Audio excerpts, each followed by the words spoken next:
Ce rassemblement concerne les sections sportives Jean Leroy, qui participent au challenge national Jean Leroy organisé par la Fédération française de foot.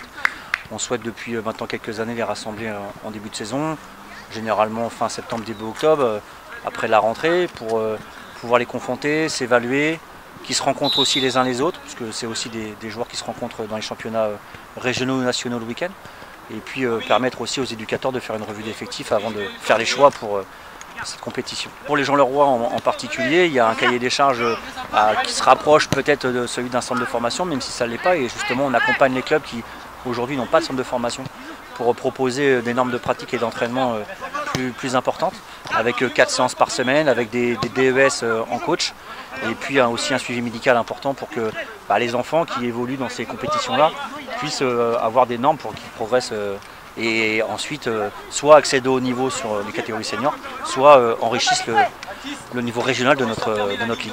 Tu parlais vraiment de ce challenge qui est une vraie compétition. Toi, à titre personnel, est-ce que tu as des anecdotes ou un vécu particulier sur cette pratique, sur ce Jean Leroy? En effet, l'année dernière, on a 2 équipes de notre ligue qui ont participé aux demi-finales du Jean Leroy. Voilà, Le Mans et puis Angers, avec des fortunes diverses, mais ça ne s'est pas joué à grand chose.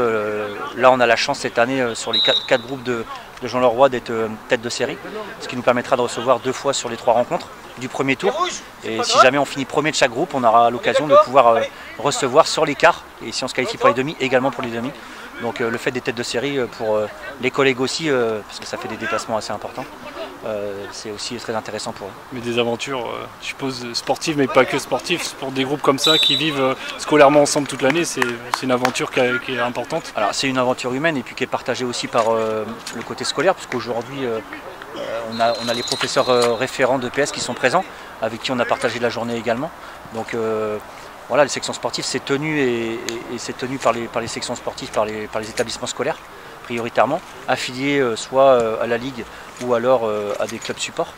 Et l'objectif, c'est aussi qu'ils puissent vivre un moment, une aventure humaine. Voilà, au-delà de l'aventure sportive qui peut être bénéfique ou non, c'est surtout le fait de passer du temps, de vivre des choses ensemble.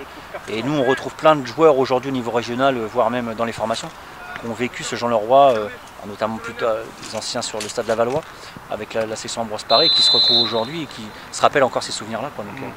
C'est vrai que c'est des moments qui comptent dans une carrière de jeunes footballeurs en tous les cas. C'est bien l'objectif pour ces équipes-là, que ce soit les lycéens ou les collégiennes, d'aller vivre une expérience de 4-5 jours à Clairefontaine sur une finalité nationale.